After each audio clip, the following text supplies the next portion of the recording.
কোনো বিল্ডিং এর ছাদে যদি দেখেন যে আমার ছাদে পটকা ফুটতেছে, আমার ছাদে আলো জ্বলতেছে, আমার ছাদের মধ্যে বক্স বাজতেছে, আপনি বুঝবেন আমার ছাদে শিরকের আড্ডা জমছে। গুগলে সার্চ দিবেন 31st নাইট। আরো সহজ করে দিই, আপনি গুগলে সার্চ দিবেন জানুস, কি লিখবেন?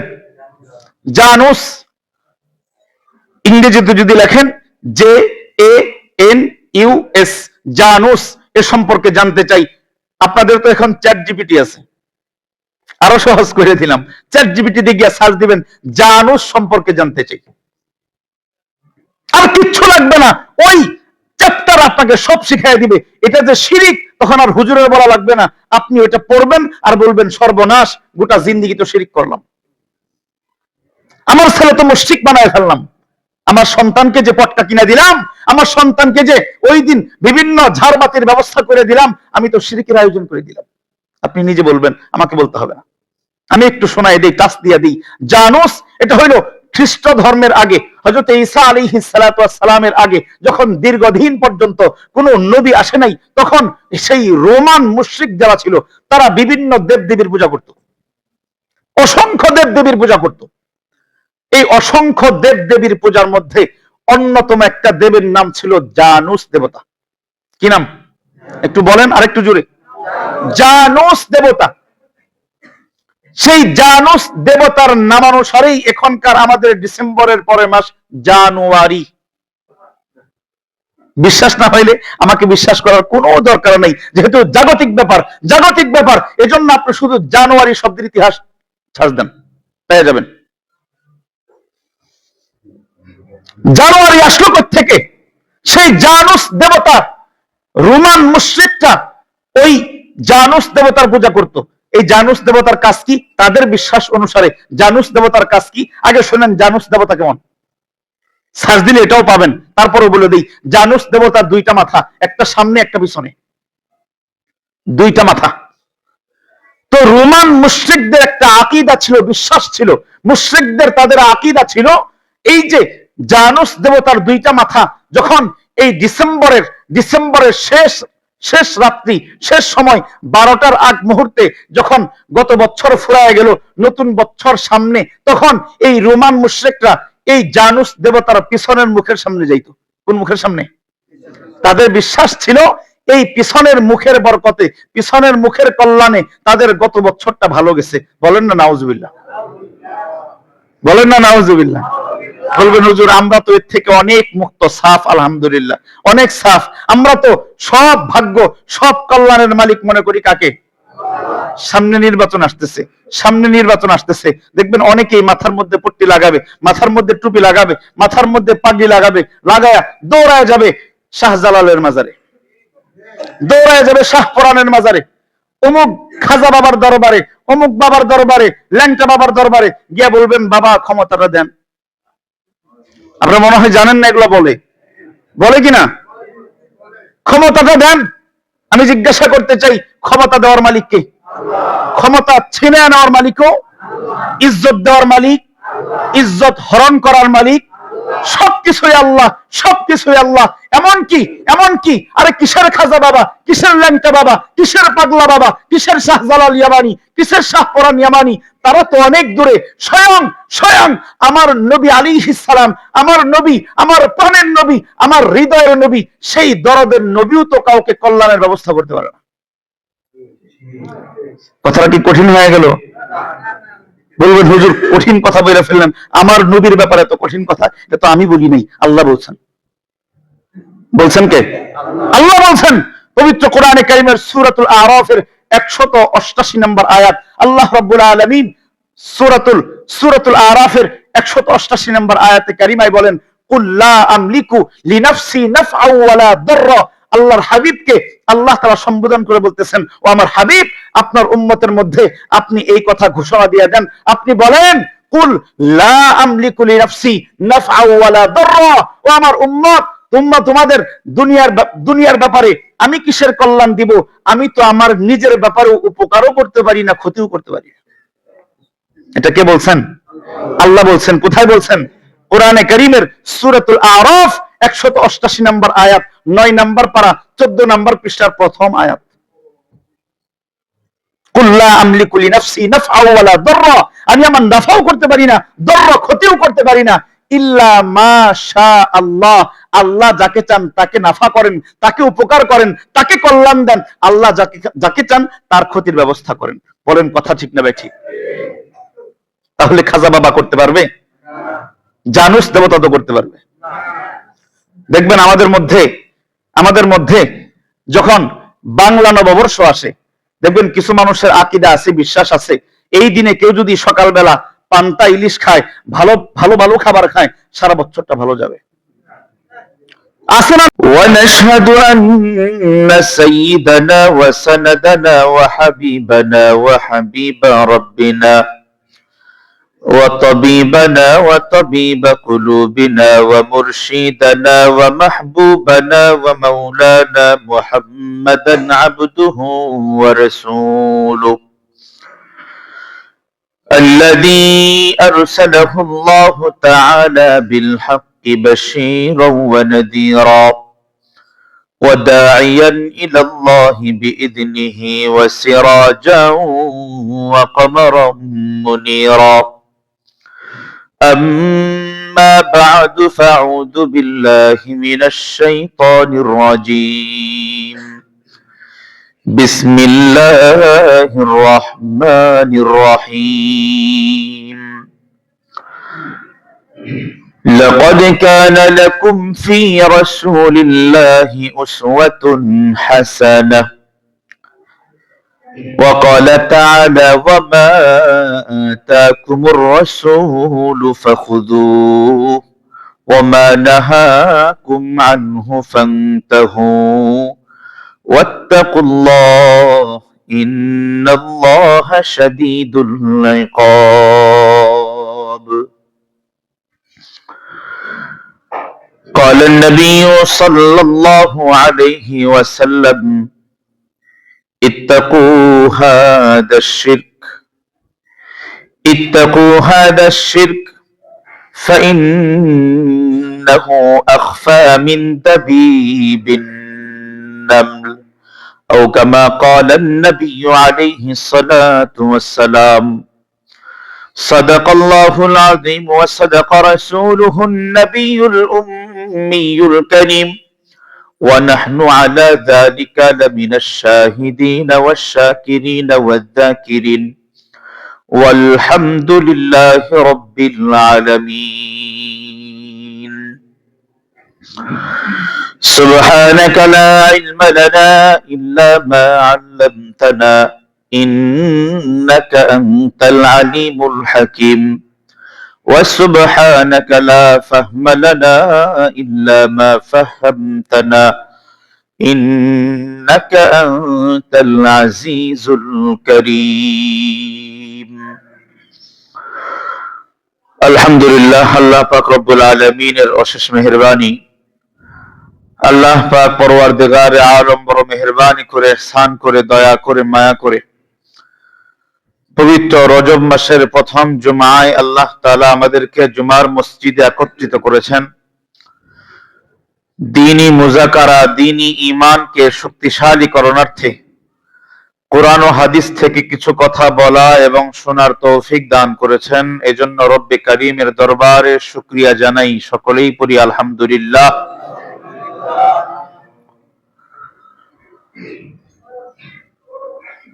মুহতারাম হাজিরিন, আল্লাহ রাব্বুল আলামিন পৃথিবীর জগতে যত মানুষ পাঠিয়েছেন, যত উম্মত পাঠিয়েছেন, সমস্ত উম্মতের মধ্যে সবচাইতে কম বয়স দিয়া, কম হায়াত দিয়ে যেই উম্মতকে পাঠিয়েছেন সেই উম্মতের নাম হইল উম্মতে মুহাম্মাদী। সবচাইতে কম হায়াত। আল্লাহর হাবিব সাল্লাল্লাহু আলাইহি ওয়াসাল্লাম হাদিসে পাকের মধ্যে ইরশাদ করেছেন, আমারু উম্মতি মা বাইনা 60 ইলা 70। আল্লাহর হাবিব আমাদেরকে সম্বোধন করে বলেন, ও আমার উম্মত, তোমাদের বয়সের সীমা আল্লাহ তাআলা রেখেছেন 60 থেকে 70 বছরের মাঝামাঝি। তার মানে 60 থেকে 70 বছর এই উম্মতের বয়স। নবীজি বলেন ওয়া আকাল্লুহুম মাইয়াজুজু মিন যালিক, তবে এই যে সীমা 60 থেকে 70 বছরের যেই সীমা, খুব কম মানুষই আছে, খুব কম উম্মতি আছে যেই উম্মত এই 60-70 বয়স গন্ডিয়ে পেরে হতে পারে। এই গন্ডি সামনে আগাইতে পারে এরকম বয়সের উম্মত বড় কম। আমাদের সমাজে এখন যেই মানুষগুলা মারা যায়, যেই ভাইগুলা মারা যায়, হিসাব মিলায় দেখেন 10টা মানুষ মারা গেলে 2 জন 60-এর উপরে, বাকি 8 জনই 60-এর নিচে। ওয়াকাল্লুহুম মাইয়াজুজু যালিক, নবীজি বলেছেন খুব অল্প সংখ্যক ইমানদার আছে, অল্প সংখ্যক মুমিন আছে, অল্প সংখ্যক উম্মত আছে যেই উম্মত, যেই ইমানদার এই 60-এর উপরে 70-এর উপরে যাইতে পারে। আরেকটা তথ্য দিয়ে হিসাব মিলায় নিয়েন, যাদের গ্রামের আশেপাশে হিন্দু জনপদ আছে, হিন্দু জনপদ, দেখবেন হিন্দুদের বয়স 100-এর উপরে হয়ে যায়, বৃদ্ধ হইতে হইতে চামড়া কুচকায়া যায়, শরীর একেবারে বাঁকা হয়ে বানরের মতো হয়ে যায়, দেখেননি? মরে না। কিন্তু মুসলমান দেখবেন 60-70-এর উপরে খুব কম যায়। এটা নবীজির কথা। উম্মতের হায়াত একেবারে ছোট, একেবারে কম। এই 60 বছর যদি আমরা হায়াত ধরি আমাদের প্রত্যেকের, এখান থেকে 15 বছর মাইনাস করেন বালেগ হওয়ার আগ পর্যন্ত, তার মানে এটা কোনো হিসাব না, হিসাবের বাইরে। আমাদের জিন্দেগি মাত্র 45 বছর। এই যে 45 বছরের জিন্দেগি, আল্লাহর হাবিব সাল্লাল্লাহু আলাইহি ওয়াসাল্লাম বলেন কিয়ামতের ময়দানে আল্লাহ রাব্বুল আলামিন প্রত্যেকটা উম্মত থেকে, উম্মতি থেকে এই 45 বছরের জিন্দেগি, এই 60-70 বছরের জিন্দেগির পুঙ্খানুপুঙ্খানু হিসাব আদায় করবেন। নবীজি হাদিসের মধ্যে বলেন লা ইয়াজালু কদাম ইবনি আদম, লা ইয়াজালু কদাম ইবনি আদম হাত্তা ইউসআলা আন আরবাইন। নবীজি হাদিসের মধ্যে বলেন কিয়ামতের ময়দানে কোন বান্দা, কোন উম্মত 4টা হিসাব না দেওয়া পর্যন্ত, 4টা হিসাবের পুঙ্খানুপুঙ্খানু হিসাব আল্লাহ তাআলার সামনে বুঝায় না দেওয়া পর্যন্ত তার পা সরাইতে পারবে না। নবীজি বলেন 1 নাম্বার আন উমরিহি ফিমা আফনাহু, আন উমরিহি ফিমা আফনাহু। আল্লাহ রাব্বুল আলামিন জিজ্ঞাসা করবেন, ও বান্দা, তোমাকে আমি আল্লাহ যে হায়াত দিয়েছিলাম, এই হায়াতকে কোন বিষয়ের উপর শেষ করেছো, কোন বিষয়ের উপরে এই হায়াতকে কাটিয়ে শেষ করে আমার কাছে আসছো, শোনায় দাও। হায়াতকে কোন টার্গেট নিয়ে আগাইছিলাম আমরা, এটা আল্লাহ জিজ্ঞাসা করবেন। 2 নাম্বার প্রশ্ন, যেটা সবচাইতে গুরুত্বপূর্ণ, আমাদের হায়াতের টার্গেট যে কোনো টার্গেট হইতে পারে। আল্লাহর হাবিব বলেন দ্বিতীয় যেই প্রশ্ন, আমাদের এই যে জিন্দেগি, জিন্দেগিকে 4টি ভাগে ভাগ করা হয়। কয়টা ভাগে? 4টা ভাগে ভাগ করা হয়।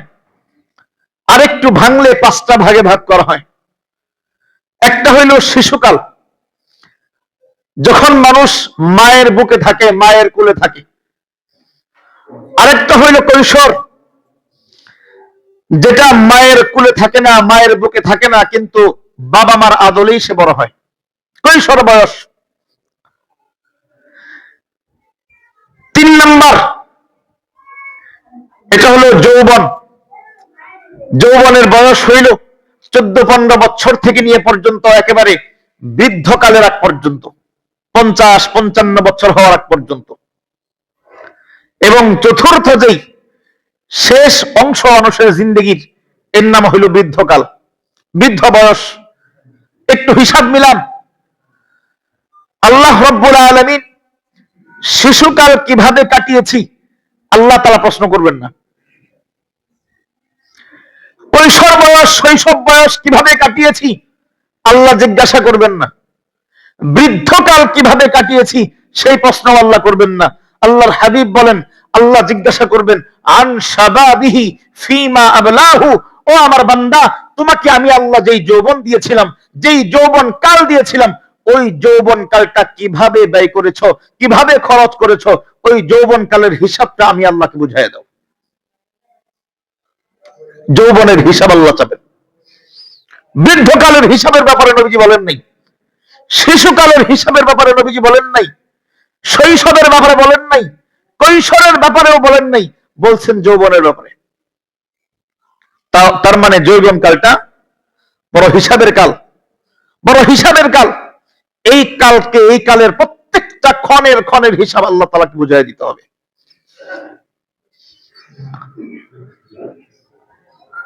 এজন্য শয়তানের সবচাইতে বড় পরিশ্রমের সময় হইল, সবচাইতে মেহনতের সময় হইল মানুষের যৌবন কালটাকে কিভাবে নষ্ট করে দেওয়া যায়, যৌবন কালটা কিভাবে বিনষ্ট করা যায়, কিভাবে হারামের মধ্যে ঢুকাইয়া দেওয়া যায়।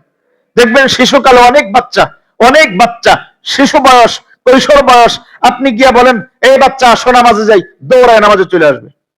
কিরকম হয় না? দৌড়ায় নামাজে আসবে। এই চলো 3 দিনের তাবলীগে যাই, দৌড়ায় আসবে, যেতে চাইবে, কিন্তু আপনি নিবেন না। বয়স হয় না, একটু বড় হও, তখন কিন্তু যাইবা।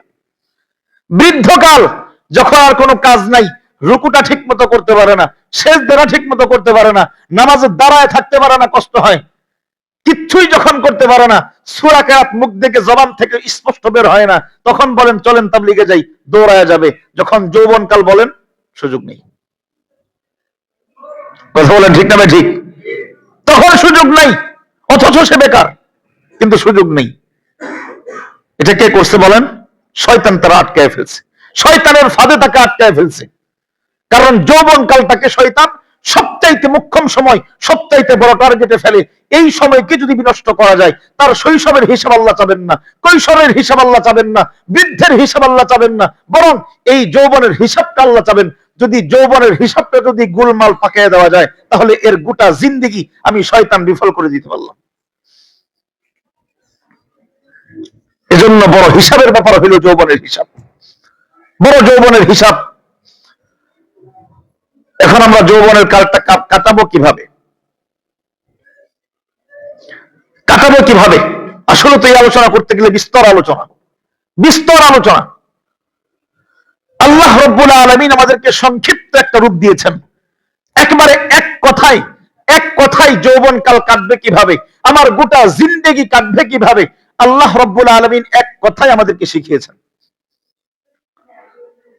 লাকাদ কানা লাকুম ফি রাসূলিল্লাহি উসওয়াতুন হাসানা, লাকাদ কানা লাকুম ফি রাসূলিল্লাহি উসওয়াতুন হাসানা। আল্লাহ রাব্বুল আলামিন আমাদেরকে সম্বোধন করে বলতেছেন, ও দুনিয়ার ইমানদার মানুষ, ও মুসলমান, ও ঈমানওয়ালা, তোমাদের জন্য আদর্শ হইল তোমরা তোমাদের জিন্দেগি কিভাবে কাটাইবা, তোমাদের জিন্দেগি কিভাবে কাটবে, তার একমাত্র নমুনা হইল লাকাদ কানা লাকুম ফি রাসূলিল্লাহ। তোমাদের মাঝে আমি আল্লাহ যেই রাসূল পাঠিয়েছি, যেই মুহাম্মদকে পাঠিয়েছি, যে আমার হাবিবকে পাঠিয়েছি, ওই হাবিবের জিন্দেগি অনুসরণ করো। ওই হাবিবের জিন্দেগি হইল আমি আল্লাহর পক্ষ থেকে প্রেরণ করা উত্তম নমুনা, উত্তম আদর্শ। বলেন সুবহানাল্লাহ। লাকাদ কানা লাকুম ফি রাসূলিল্লাহি উসওয়াতুন হাসানা, সর্বশ্রেষ্ঠ আদর্শ, সর্বশ্রেষ্ঠ নমুনা, সর্বশ্রেষ্ঠ আখলাকওয়ালা আমি আল্লাহ যেই নবীকে পাঠিয়েছি, তোমাদের জিন্দেগি ওই ধাঁচে যদি কাটাইতে পারো, ওই পদ্ধতি যদি তোমাদের জিন্দেগি পরিচালিত করতে পারো, তাহলে আমি আল্লাহ তাআলার সামনে কিয়ামতের ময়দানে জবাব দেওয়া, জবাবের হিসাব বুঝায় দেওয়া সবকিছু তোমাদের জন্য সহজ হয়ে যাবে। এখন সেই হিসাব কিভাবে দিবেন, নবীজির আদর্শ কিভাবে বুঝবেন, আল্লাহ রাব্বুল আলামিন এই কথাও একেবারে সংক্ষেপ কথায় বুঝিয়ে দিয়েছেন। নবীজির আদর্শের 2 কথায় নবীজির আদর্শ কি ছিল, আমাদের জিন্দেগি নবীর আদর্শের সাথে কিভাবে মিলাবো। আল্লাহ রাব্বুল আলামিন কোরআনে কারীমের আরেকটা আয়াত দিয়ে আমাদেরকে বুঝিয়েছেন, ও উম্মত, যারা নবীর আদর্শ এবার মানার ইচ্ছা করলা, যারা নবীর আদর্শ অনুযায়ী জিন্দেগি পরিচালনা করার নিয়ত যারা করলা, তাদের জন্য সবচাইতে সহজ কথা হইল ওয়ামা আতাকুমুর রাসূল ফাখুযুহু ওয়ামা নাহাকুম আনহু ফান্তাহু। 2টা কথা। বান্দা, তোমাদের জন্য তোমাদের রাসূল যেই কাজ করার আদেশ করেছেন সেটা করো, যেটা করতে নিষেধ করেছেন সেটা ছাড়ো। এটাই নবীজির আদর্শ, এটাই নবীর আদর্শ। নবীজি যা করতে বলেছেন সেটা করো, নবীজি যা ছাড়তে বলেছেন সেটা ছাড়ো, এর নামই নবীর আদর্শ। সহজ কথায়। এবার আসেন নবী কি করতে বলেছেন, কি ছাড়তে বলেছেন, এর তো সীমা নাই, আলোচনা করতে অসংখ্য আলোচনা। আমি একটা দিকে নেওয়ার চেষ্টা করতেছি, এজন্য নবীজির অসংখ্য কথা থেকে, অগণিত কথা থেকে একটা কথা নিয়ে আলোচনা করব। আল্লাহর হাবিব সাল্লাল্লাহু আলাইহি ওয়াসাল্লাম ইতিহাসের পাতার মধ্যে পাওয়া যায়, হাদিসের পাতায় পাতায় পাওয়া যায়, যখন কোন নতুন কোন মুসলিম, যখন নব মুসলিম যখন নবীজির কাছে ইসলাম গ্রহণ করতেন, নতুন ধর্মে দীক্ষিত হইতেন, তখন জিজ্ঞাসা করতেন, ইয়া রাসূলুল্লাহ, এবার আমার দায়িত্ব কি বলেন? ইয়া রাসূলুল্লাহ, আমি তো ইসলাম গ্রহণ করলাম, আমি তো আল্লাহ তাআলাকে বিশ্বাস করলাম, আমি তো আপনাকে নবী হিসেবে গ্রহণ করলাম, কোরআনকে আমার জীবন বিধান হিসেবে গ্রহণ করলাম, ও আল্লাহর পয়গম্বর, এবার আমার দায়িত্ব কি, একটু দায়িত্বটা বুঝাইয়া দেন। আল্লাহর হাবিব সাল্লাল্লাহু আলাইহি ওয়াসাল্লাম হাদিস আমাদেরকে শেখায়, হাদিসের পাতা আমাদেরকে শেখায়, হাদিসের প্রত্যেকটা হাদিসের মর্ম আমাদেরকে এই কথা শেখায়। নবীজি তাদেরকে প্রথম যে শিক্ষা দিতেন, প্রথম যেই কথা বলতেন, ও আমার মুসলিম, ও আমার আদরের উম্মত, আল্লাহ তুশরিক বিল্লাহ, তোমার এক নাম্বার ঈমান আনয়নের পরে এক নাম্বার দায়িত্ব হইল আল্লাহ তাআলার সাথে কাউকে শরীক করতে পারবে না। হাদিসের পাতা উল্টায় দেখেন, হাদিসের পৃষ্ঠা উল্টায় দেখেন, একই কথা। যেই হাদিসের মধ্যে যেখানেই সাহাবায়ে কেরাম নবীকে জিজ্ঞাসা করছেন, ইয়া রাসূলুল্লাহ, আমার দায়িত্ব কি, আমার কাজ কি, ঈমান তো আনলাম, আমার কাজ কি, নবীজি প্রথম যেই কথা বলেছেন, আল্লাহ তুশরিক বিল্লাহ। প্রথম কাজ কি?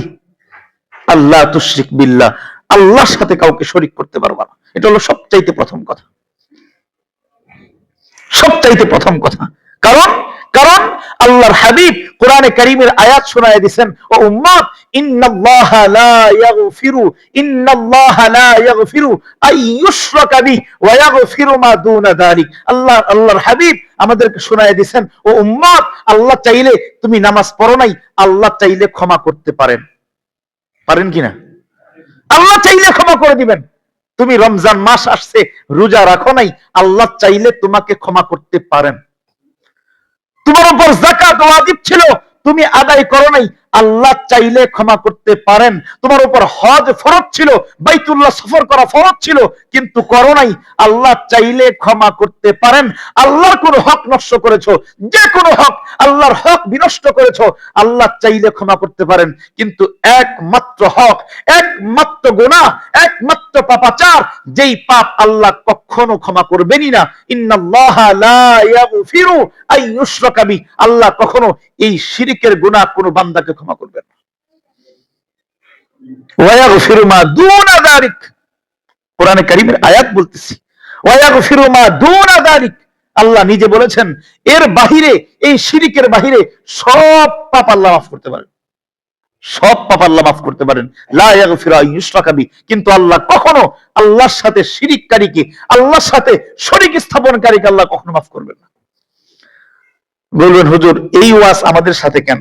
আমরা তো মুশরিক না, আমরা তো মন্দিরে গিয়া পূজা দেই না, আমরা তো গির্জায় গিয়া আল্লাহ তাআলার সাথে ঈসা নবীকে বাপ সন্তানের হিসাব মিলাই না, আমরা তো গির্জায় গিয়া আল্লাহ তাআলার সাথে মারিয়াম আলাইহিস সালাতু ওয়াস সালামের সাথে স্বামী স্ত্রীর সম্পর্ক মিলাই না, আমাদের সাথে এই ওয়াজের দরকার কি?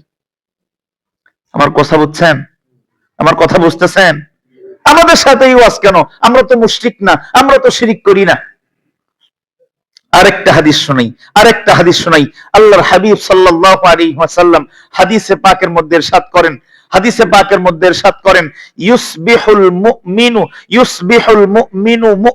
ইউসবিহুল রাজুলু মুমিনান ওয়া ইউমসি কাফিরা। আল্লাহর হাবিব বলেন, ও আমার উম্মত, একটা সময় এই জাতির মধ্যে আসবে, আমার উম্মতের মধ্যে এমন একটা সময় চলে আসবে, যেই সময়টা একজন ইমানদার, একজন ব্যক্তি সকালে ঘুম থেকে উঠবে, তখন সে মুসলিম, সন্ধ্যায় যখন ঘুমাতে যাবে তখন সে কাফের। নাউজুবিল্লাহ বলেন। সকালে উঠছেন তখন আপনি মুমিন ছিলেন, কিন্তু সন্ধ্যায় যখন আবার ফের ঘুমাতে যাবেন তখন আপনি আর ইমানদার নাই, তখন আপনি কাফের হয়ে ঘুমাইতে গেছেন। নবীজি বলতেছেন ওয়ায়ুমসির রাজুলু মুমিনান ওয়ায়ুমসির রাজুলু মুমিনান ওয়ায়ুসবিহু কাফিরা। আবার কত ঈমানদার এরকম হবে যে ঈমানদার সন্ধ্যায় বিছানায় যাবে ঈমান নিয়া, ঈমানদার হিসাবে, মুসলিম হিসাবে, সকালে সকালে বিছনা থেকে উঠবে, ঘর থেকে বের হবে কাফির হিসাবে। কঠিন হয়ে গেল না ব্যাপারটা? কঠিন হয়ে গেল। এটা কিভাবে সম্ভব? এটা কিভাবে সম্ভব? নবীজির আরেকটা হাদিস শোনায় দেই। আল্লাহর হাবিব সাল্লাল্লাহু আলাইহি ওয়াসাল্লাম বলেন, আল্লাহর হাবিব সাল্লাল্লাহু আলাইহি ওয়াসাল্লাম আমাদেরকে সতর্ক করে বলেন শয়তানের ফাঁদ সম্পর্কে। শয়তান আমাদেরকে শিরিক, কিভাবে শিরিকের মধ্যে ঢুকায় দেয়। আল্লাহর হাবিব বলেন, ও আমার উম্মত, ইত্তাকু হাদা শিরক।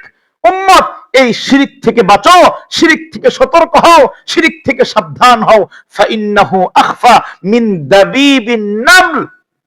নবীজি আমাদেরকে উদাহরণ দিয়ে বুঝায় দেন, একটা পিঁপড়া যখন হাঁটে তখন তো অনেক আওয়াজ হয়, অনেক আওয়াজ হয়। যদি এই মসজিদে হাঁটে, মসজিদ ভূমিকম্পের মতো কাঁপতে শুরু করবে। কেমন আওয়াজ হয়? অনেক আওয়াজ, নাকি আওয়াজ নাই? একেবারে সূক্ষ্ম, বিন্দু মাত্র আওয়াজ নাই। আপনি যদি একেবারে টেলিস্কোপ লাগায় শোনেন, পিঁপড়ার পায়ে আওয়াজ শুনতে পারবেন? আল্লাহর হাবিব বলেন, এই যে শিরিক, শয়তান আমার উম্মতের মধ্যে শিরিক এমন ভাবে ঢোকানোর চেষ্টা করবে, এমন ভাবে শিরিকের ফাঁদ শয়তান পাতবে। ফাইন্নাহু আখফা মিন দাবিবিন নামল। একটা পিঁপড়া হাঁটলে তার পায়ের স্পর্শ যেরকম নীরব, এর চাইতেও বেশি নীরবে, এর চাইতেও বেশি সূক্ষ্ম ভাবে শয়তান আমার উম্মতের জন্য শিরিকের ফাঁদ পাতবে। বলেন না নাউজুবিল্লাহ। শিরিকের ফাঁদ পাতবে, বড় কঠিন ব্যাপার শিরিক। বলবেন তাহলে আমাদের সমাজেও কি এরকম গোপন ফাঁদ আছে নাকি হুজুর? অনেক ফাঁদ। তার মধ্যে অন্যতম জঘন্যতম একটা ফাঁদের নাম হইল 31st নাইটের শিরিক। কথা বলেন ঠিক না বা ঠিক? 31st নাইটের শিরিক। বলবেন এটা আবার শিরিক হইল কেমনে? 31st নাইট অনেকে বুঝেন, মুরব্বীরা বুঝেন। এই যে আর 4-5 দিন পরে আগামী বুধবার দিনগত রাত্রে দেখবেন সারা ঢাকা শহর আলোকিত হয়ে গেছে। গভীর রাত্রে, রাত 12টা 1 মিনিট অথবা 12টায় দেখবেন সারা ঢাকা শহর আলোকিত হয়ে গেছে। প্রত্যেক বাসার ছাদ থেকে পটকা ফুটতেছে। বুঝবেন এই যে শিরিক চালু হয়ে গেল। এটাই শিরিক। 31st নাইট না বুঝলে বুঝবেন, বুধবার রাত্রে যদি কোথাও কোন ছাদের মধ্যে, কোন বিল্ডিং এর ছাদে যদি দেখেন যে আমার ছাদে পটকা ফুটতেছে, আমার ছাদে আলো জ্বলতেছে, আমার ছাদের মধ্যে বক্স বাজতেছে, আপনি বুঝবেন আমার ছাদে শিরকের আড্ডা জমছে। অনেকেই মন খারাপ করবে, অনেক যুবক ভাইয়েরা মন খারাপ করবে, হুজুর এটা তো একটা স্বাভাবিক উৎসব, একটা আয়োজন, আনন্দ করি, একটা বছর গেল, নতুন বছর পাইলাম, একটু আনন্দ করি, এজন্য এটা আবার শিরিক হইল কেমনে? এটা শিরিক হইল কেমনে? আচ্ছা, একজন হিন্দু যখন তার মন্দিরের মধ্যে পূজা দেয়, আপনি যদি নিয়ত করেন না আমি তাকে বিশ্বাস করি না, কিন্তু এমনিতেই গেলাম, এমনিতেই মজা করে ওই হিন্দুর পূজার মধ্যে গিয়া আমিও একটু কুলুলুলু বাজাইলাম, আমিও একটু মাথার মধ্যে তিলক লাগাইলাম, আমিও একটু তার সামনে সেজদা করলাম, কিন্তু আমার দিলটা ঠিক, দিলটা একেবারে সাফ, আমার দিলের মধ্যে আল্লাহ তাআলা ছাড়া কিচ্ছু নাই, কিন্তু ওই মূর্তির সামনে একটু মজা করে একটু সেজদা দিলাম, বলেন তার ঈমান থাকবে না মুশরিক হয়ে যাবে? মুশরিক হয়ে যাবে। এজন্যই আল্লাহর হাবিব বলেছেন, মান তাশাব্বাহা বিকওমিন ফাহুয়া মিনহুম। কেউ যদি দিলের ইচ্ছা না থাকলেও যদি কোন মুশরিকের অনুসরণ করে, সেও মুশরিক হয়ে যায়। এটা আমার কথা না, নবীজির কথা। মান তাশাব্বাহা বিকওমিন ফাহুয়া মিনহুম। কেউ যদি অন্য কোন জাতি, অন্য কোন ধর্মের অনুসরণ করে, অনুসরণ দিলের মধ্যে বিশ্বাস নাও থাকতে পারে, শুধু অনুসরণ করছে, হিন্দু পূজা দিচ্ছে, আপনিও গিয়া মাথার ঠেকায় দিলেন, দিলের মধ্যে ভালো চিন্তা না, সমস্যা নাই, আমি তো মানি আল্লাহকে, কিন্তু এমনি সেজদা দেই, সমস্যা কি? ওই ব্যক্তিও মুশরিক। কথা বলেন, ওই ব্যক্তিও মুশরিক। কারণ মান তাশাব্বাহা বিকওমিন ফাহুয়া মিনহুম। এবার আসেন 31st নাইট জিনিসটা কি? আমরা অনেকেই জানি না। প্রায়ই জানি না। যদি কেউ জানতো, কোন মুসলমানের সন্তান যদি জানতো, কোন ইমানদারের বাচ্চা যদি জানতো, কোন ইমানদারের বাচ্চা ওই 31st নাইটে গিয়া রাত্রিবেলা ওই ছাদের উপর দাঁড়ায় পটকা ফুটাইতে পারে না। সে জানেই না এটা কি জিনিস। কারণ নবীজি আমাদেরকে শোনায় দিয়েছেন, ফাইন্নাহু আখফা মিন দাবিবিন নাম। শয়তান আমাদেরকে ভিন্ন ধারায় আমাদেরকে এটা শিখাইছে, ভিন্ন ধারা। পিঁপড়ার পায়ের হাঁটার চাইতেও গোপন করে আমাদেরকে শিরিক ঢুকাই দিছে। হয়তো আমার কথা অনেকের বিশ্বাস হবে না, তার আগে একটা লিঙ্ক দিয়ে দিই, একটা লিঙ্ক সূত্র দিয়ে দিই। ওই সূত্র বাসায় গিয়া মিলাবেন, তারপরে বলবেন হুজুর ঠিক বলছেন। না ঠিক, এখন ঠিক বলা দরকার নেই। আপনি গুগলে সার্চ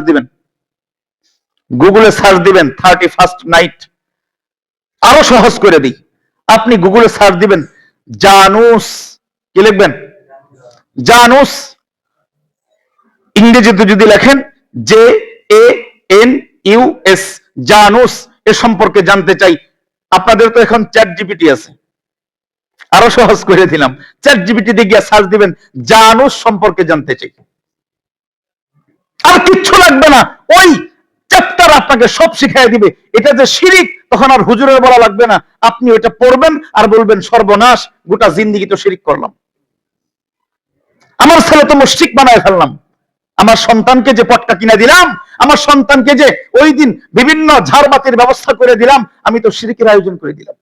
আপনি নিজে বলবেন, আমাকে বলতে হবে না। আমি একটু শোনাই দিই, টাচ দিয়ে দিই। জানুস এটা হইল খ্রিস্ট ধর্মের আগে, হযরত ঈসা আলাইহিস সালাতু ওয়াস সালামের আগে, যখন দীর্ঘদিন পর্যন্ত কোন নবী আসে নাই, তখন সেই রোমান মুশরিক যারা ছিল, তারা বিভিন্ন দেবদেবীর পূজা করত, অসংখ্য দেবদেবীর পূজা করত। এই অসংখ্য দেবদেবীর পূজার মধ্যে অন্যতম একটা দেবীর নাম ছিল জানুস দেবতা। কি নাম? একটু বলেন আরেকটু জোরে। জানুস দেবতা। সেই জানুস দেবতার নামানুসারেই এখনকার আমাদের ডিসেম্বরের পরের মাস জানুয়ারি। বিশ্বাস না পাইলে আমাকে বিশ্বাস করার কোনো দরকার নেই, যেহেতু জাগতিক ব্যাপার। এজন্য আপনি শুধু জানুয়ারি শব্দের ইতিহাস ছাড় দেন, পেয়ে যাবেন। জানুয়ারি আসলো থেকে? সেই জানুস দেবতা রোমান মুশরিকরা ওই জানুস দেবতার পূজা করত। এই জানুস দেবতার কাজ কি? তাদের বিশ্বাস অনুসারে জানুস দেবতার কাজ কি? আগে শুনেন জানুস দেবতা কেমন, সার্চ দিলে এটাও পাবেন। তারপরে বলে দিই, জানুস দেবতার দুইটা মাথা, একটা সামনে একটা পিছনে, দুইটা মাথা। তো রোমান মুশরিকদের একটা আকীদা ছিল, বিশ্বাস ছিল। মুশরিকদের তাদের আকীদা ছিল এই যে জানুস দেবতার দুইটা মাথা, যখন এই ডিসেম্বরের শেষ রাত্রি, শেষ সময় 12টার আগ মুহূর্তে, যখন গত বছর ফুরায় গেল, নতুন বছর সামনে, তখন এই রোমান মুশরিকরা এই জানুস দেবতার পিছনের মুখের সামনে যাইতো। কোন মুখের সামনে? তাদের বিশ্বাস ছিল এই পিছনের মুখের বরকতে, পিছনের মুখের কল্যাণে তাদের গত বছরটা ভালো গেছে। বলেন না নাউজুবিল্লাহ, বলেন না নাউজুবিল্লাহ। বলবেন হুজুর আমরা তো এর থেকে অনেক মুক্ত, সাফ, আলহামদুলিল্লাহ, অনেক সাফ। আমরা তো সব ভাগ্য, সব কল্যাণের মালিক মনে করি কাকে? সামনে নির্বাচন আসতেছে, দেখবেন অনেকেই মাথার মধ্যে পট্টি লাগাবে, মাথার মধ্যে টুপি লাগাবে, মাথার মধ্যে পাগড়ি লাগাবে, লাগায়া দৌড়ায় যাবে শাহজালালের মাজারে, দৌড়ায় যাবে শাহপরানের মাজারে, অমুক খাজা বাবার দরবারে, অমুক বাবার দরবারে, ল্যাংটা বাবার দরবারে গিয়া বলবেন বাবা ক্ষমতাটা দেন। আপনারা মনে হয় জানেন না এগুলো বলে কিনা? ক্ষমতাটা দেন। আমি জিজ্ঞাসা করতে চাই, ক্ষমতা দেওয়ার মালিক কে? ক্ষমতা ছিনে নেওয়ার মালিকও, ইজ্জত দেওয়ার মালিক, ইজ্জত হরণ করার মালিক, সবকিছুই আল্লাহ, সবকিছুই আল্লাহ। এমনকি আরে কিসের খাজা বাবা, কিসের ল্যাংটা বাবা, কিসের পাগলা বাবা, কিসের শাহজালাল ইয়ামানি, কিসের শাহপরান ইয়ামানি, তারা তো অনেক দূরে। স্বয়ং আমার নবী আলাইহিস সালাম, আমার নবী, আমার প্রাণের নবী, আমার হৃদয়ের নবী, সেই দরদের নবীও তো কাউকে কল্যাণের ব্যবস্থা করতে পারে না। কথাটা কি কঠিন হয়ে গেল? বলবেন হুজুর কঠিন কথা বলে ফেললেন, আমার নবীর ব্যাপারে তো কঠিন কথা, এটা তো আমি বলি নাই, আল্লাহ বলছেন কে? আল্লাহ বলছেন পবিত্র কোরআনে কারীমের সূরাতুল আরাফের 188 নম্বর আয়াত। আল্লাহ রাব্বুল আলামিন সূরাতুল আরাফের 188 নম্বর আয়াতে কারিমায় বলেন, কুল লা আমলিকু লিনাফসি নাফআ ওয়ালা দাররা। আল্লাহর হাবিবকে আল্লাহ তাআলা সম্বোধন করে বলতেছেন, ও আমার হাবিব, আপনার উম্মতের মধ্যে আপনি এই কথা ঘোষণা দিয়ে দেন, আপনি বলেন কুল লা আমলিকু লিনাফসি নাফআ ওয়ালা দাররা। ও আমার উম্মত, তোমরা তোমাদের দুনিয়ার ব্যাপারে আমি কিসের কল্যাণ দিব? আমি তো আমার নিজের ব্যাপারে উপকারও করতে পারি না, ক্ষতিও করতে পারি না। এটা কে বলছেন? আল্লাহ বলছেন। কোথায় বলছেন? কোরআনে কারীমের সূরাতুল আরাফ 188 নম্বর আয়াত, 9 নম্বর পারা, 14 নম্বর পৃষ্ঠার প্রথম আয়াত। কুল লা আমলিকু লিনাফসি নাফআ ওয়ালা দাররা। আমি আমার নাফাও করতে পারি না, দররা ক্ষতিও করতে পারি না, ইল্লা মা শা আল্লাহ। আল্লাহ যাকে চান তাকে নাফা করেন, তাকে উপকার করেন, তাকে কল্যাণ দেন। আল্লাহ যাকে চান তার ক্ষতির ব্যবস্থা করেন। বলেন কথা ঠিক না ভাই? ঠিক। তাহলে খাজা বাবা করতে পারবে? জানুস দেবতা তো করতে পারবে? দেখবেন আমাদের মধ্যে যখন বাংলা নববর্ষ আসে, দেখবেন কিছু মানুষের আকীদা আছে, বিশ্বাস আছে, এই দিনে কেউ যদি সকালবেলা পান্তা ইলিশ খায়, ভালো ভালো ভালো খাবার খায়, সারা বছরটা ভালো যাবে। আছে না? এটা বলেন। এই দিন ভালো খাইলে সারা বছর ভালো যাবে। ওই দিন সন্তানকে ভালো মার্কেট করতে পারলে সামনের বছরটা ভালো যাবে। আমাদের সমাজে নাই তো এটা। এটা কি হইল? শিরক হয়ে গেল। ভালো মন্দের ব্যাপারে সব ক্ষমতা কার? আল্লাহর। কুল লা আমলিকু লিনাফসি নাফআ ওয়ালা দাররা ইল্লা মা শা আল্লাহ। আল্লাহ রাব্বুল আলামিন ঘোষণা দিয়েছেন ইল্লা মা শা আল্লাহ। অন্য আয়াতে আল্লাহ তাআলা বলেন ওয়া তুইজ্জু মান তাশা ওয়া তুযিল্লু মান তাশা বিয়াদিকাল খায়র। বিয়াদিকাল খায়র, সমস্ত কল্যাণ কার কাছে? আল্লাহ তাআলার কাছে। বলতেছিলাম ওই জানুস দেবতার পিছনে গিয়া, পিছনের যে মাথা রোমান মুশরিকটা পিছনে গিয়ে বলতো, ও দেবতা, ও জানুস দেবতা, গত বছরটা তো বড় ভালো কাটাইছেন, গত বছরটা তো বড় ভালো কাটাইছেন, এজন্য আপনার কাছে প্রণাম। যখন 12টা বাইজা যাইতো, 12টার পরে ওই জানুস দেবতার সামনে আবার নাচ গান করতো, একটু আনন্দ উল্লাস করতো, পটকা ফুটাইতো, বিভিন্ন আনন্দ উল্লাস করার পরে সামনে চলে আসতো, ও জানুস দেবতা, গত বছর তো পিছনের মুখ দিয়া খুব ভালো কাটাইছেন, আমাদের বড় কল্যাণ দিছেন, আগামী বছরটা যেন ভালো হয়, এজন্য আপনার কাছে কল্যাণের ব্যবস্থা চাই। জোরে বলেন, আরেকটু জোরে বলেন। সামনের বছরটা যাতে ভালো যায় এজন্য কল্যাণের ব্যবস্থা চাই। সামনের মুখের কাছে গিয়া তাকে খুশি করতো, দেবতাকে খুশি করতো। বলবেন দেবতার সামনে আবার নাচ গান করে খুশি করে কিনা, এটা বোঝার জন্য ওই ইতিহাসে যাওয়া লাগবে না। আপনি হিন্দুদের পূজায় যান, দেখবেন তাদের দায়িত্ব হইল আগে মূর্তিকে নাচ গান কইরা, পটকা ফুটাইয়া, তার সামনে লাফালাফি কইরা, বাঁশি বাজায়া আগে মূর্তিকে খুশি করে, তারপরে চায়। নাকি দেখেন নাই? কেউ দেখছেন কি দেখেন নাই? তার মানে হিন্দুদের কার্যকলাপ হইল, হিন্দুদের আকীদা হইল, খ্রিস্টানদের আকীদা হইল, মুশরিকদের আকীদা হইল, তাদের প্রতিমাকে, তাদের দেবদেবীকে খুশি করার জন্য আগে গান গাইতে হয়, আগে নাচ গান করতে হয়, আগে আলোক সজ্জা জ্বালাইতে হয়, আগে আগরবাতি জ্বালাইতে হয়। আজকে মুসলমানের সমাজে মুসলমানের সন্তান, মুসলমানের ঔরসের সন্তান আজকে ওই রাত্রে গিয়া, ওই 31st নাইটে গিয়া 12টা বাজলেই গিয়া ঢাকঢুম বাজানো শুরু করে, আনন্দ উল্লাস শুরু করে, আর ঝিরমিরি বাতি জ্বালায়, আর মনে করে আগামী বছরটা ভালো যাবে। আপনি বলবেন হুজুর আমি তো আগের বছর ভালো মনে করি না। আপনি মনে না করলেও আপনি শিরক করতেছেন। আপনার মনে করার সাথে ইসলামের কোনো যায় আসে না। আপনি মনে না করলেও আপনি মুশরিক যদি করেন, কারণ এটা মুশরিকের কাজ। কারণ এটা কার কাজ? আমি অনেক সময় বলি, এর আগেও একদিন মনে হয় বলছি, আমি যদি আজকের জমায় এই পোশাক না পরে, যদি জুব্বা না পরে, সুন্দর একটা সাদা একটা কাবলি পাঞ্জাবি আর একটা সুন্দর চকচকে একটা ধুতি পরে যদি মাথার মধ্যে একটা হলুদ পাগড়ি লাগায় আসতাম, আমাকে ইমামতি করতে দিতেন? কেন? কি সমস্যা? এটাকে আমার সতর ঢাকতেছে না? সতর ঢাকতেছে না? আমি কি বিবস্ত্র? তাহলে আমাকে নামাজ পড়ে দিবেন না কেন? এই যে ধুতি, এই ধুতি কি হারাম পোশাক? কাপড়টা কি হারাম? আমি কি কাপড়ের মধ্যে নাপাক লাগিয়ে নিয়ে আসছি? কাবলি পাঞ্জাবি কি হারাম? পাগড়ি কি হারাম? তাহলে কেন দিবেন না? এটা মুশরিকের কাজ। এটা কার কাপড়? মুশরিকের কাপড়, মুশরিকের কাপড় হওয়ার কারণে কাপড়টা যদি হারাম হয়, এই পোশাকটা যদি হারাম হয়, সিঁদুরটা যদি হারাম হয়, নিচের এই ধুতিটা যদি হারাম হয়, তাহলে মুশরিক যেই রাত্রে যেই সময়ে পূজা করে, যেই সময়ে তার দেবতার সামনে সে মাথা নত করে, যেই সময়ে তার দেবতার জন্য সে আনন্দ উল্লাস করে, তার দেবতাকে খুশি করার জন্য পটকা ফুটায়, মুসলমানের সন্তান সেই সময় পটকা ফুটায় কেমনে? বুঝান আমাকে, আমিও করবো সেটির সাথে আপনাদের, আমাকে বুঝান, আমিও করব, আমাদের সভাপতি সাহেব করবে, আমাদের কেশিয়ার সাহেব করবে, সেক্রেটারি করবে, সবাই মিলা করব, মুয়াজ্জিন সাহেব এটা পটকার আগুন দিবে। বুঝান আমাকে, কেউ আছেন বুঝাইতে পারবেন? তাহলে করেন কেন? আপনার সন্তান করে কেন? আপনার সন্তান করে কেন? আপনি বলবেন হুজুর বাচ্চা মানুষ, বুঝাইতে পারি না। আরে বাচ্চা মুশরিক হইতেছে, আপনি বুঝেন না মানে? আপনি বাপ হইছেন কেন? আপনি বাপ হইছেন কেন? বুঝান আমাকে।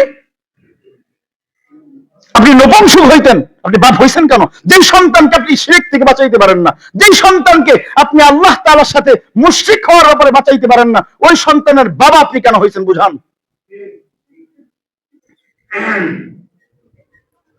আর মাত্র 5 দিন বাকি, কে কে প্রস্তুতি নিছেন?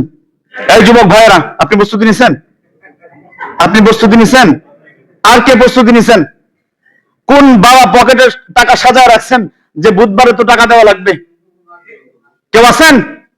কেউ দিবেন সন্তানকে টাকা ওই দিন? ওই দিন সন্তানকে ছাদে উঠতে দিবেন?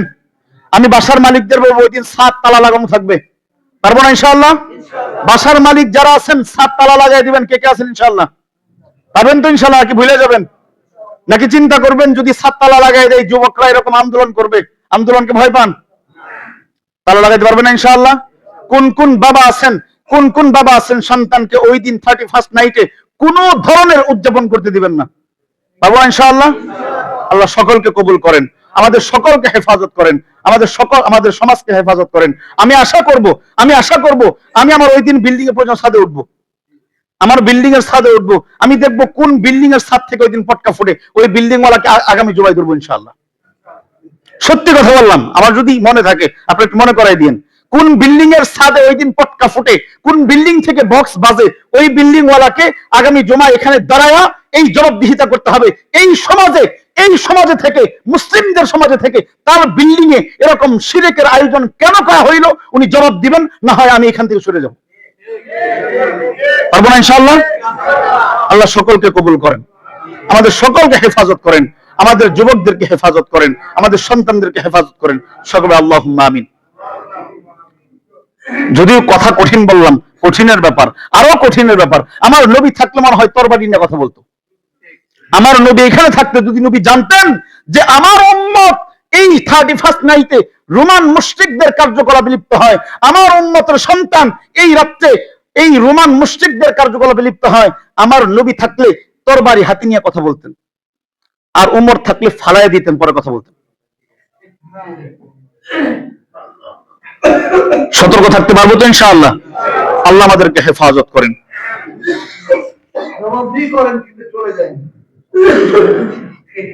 একটা ছোট্ট এলান শুনি।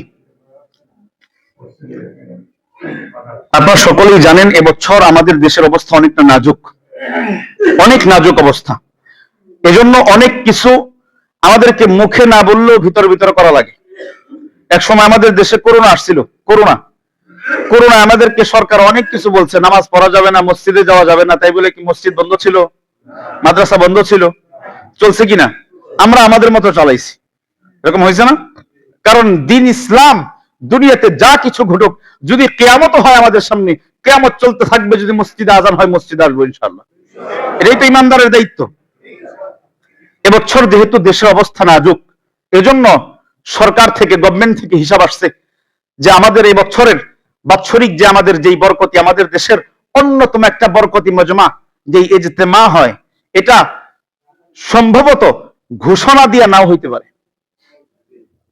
ঘোষণা সহকারে নাও হইতে পারে, যেহেতু সামনে নির্বাচন, তারপরে রমজান, একটা হজবরল একটা ব্যবস্থা। এই জন্য গভর্নমেন্টের পক্ষ থেকে একটা হিসাব আসছে যে আপনারা যেহেতু না হওয়ার সম্ভাবনা আছে, একেবারে এলান না হওয়ার সম্ভাবনা আছে, এই জন্য গভর্নমেন্টের পক্ষ থেকে একটা অনুমতি দিছে আগামী 2, 3, 4 জানুয়ারি। কত জানুয়ারি একটু বলেন? 2, 3, 4 জানুয়ারি যত উলামায়ে কেরাম বাহির থেকে আসেন, যত বুজুর্গানে দিন বাহির থেকে আসেন, তারা সকলেই আসবেন। যত মুসল্লিয়ানে কেরাম পৃথিবীর বিভিন্ন প্রান্ত থেকে এই ইজতেমার ময়দানে আমাদের ঘরে আসেন, আমাদের এলাকায় আসেন, সবাই আসবেন, কিন্তু ঘোষণা থাকবে না ইজতেমার। তাহলে তো আমাদের আর যাওয়া দরকার নেই। আমাদেরও যাওয়া দরকার আছে না? আমরা যাব না? কি বলেন, যাব কি যাব না? নাম তো ইজতেমা নাই, নাম তো থাকবে, জোর হইতে পারে, নাম বিভিন্ন নামে হইতে পারে, এটা আমাদের বুঝতে হবে, এটা আমাদের এই মাথায় রাখতে হবে, এটা রাষ্ট্রীয় ব্যাপার। এজন্য রাষ্ট্র আমাদেরকে গোপনে করার অনুমতি দিয়েছে, আমরাও গোপনে গোপনে করব, এলান করব না, ইজতেমা বলবো না। আমরা বলবো ইজতেমার মাঠে একটা দ্বীনি একটা মারহালা, দ্বীনি একটা মজমা বসবে, কিন্তু হাকিকতে এটাই হইলে বছর ইজতেমা। এই জন্য শরীক হবো তো ইনশাআল্লাহ। যারা সাথী ভাই আছেন তারা তো অবশ্যই অবশ্যই শরীক হবেন, যারা সাথী ভাই না এদের ইজতেমা যাওয়ার কোনো দরকার নেই। কি বলেন, যাবো কি যাব না? সকলেই যাবো ইনশাআল্লাহ। অন্তত যদি 3 দিন না যাইতে পারি, অনেক মুরব্বীদের কোন কথায় কখন কাজে লাগে কি বলে।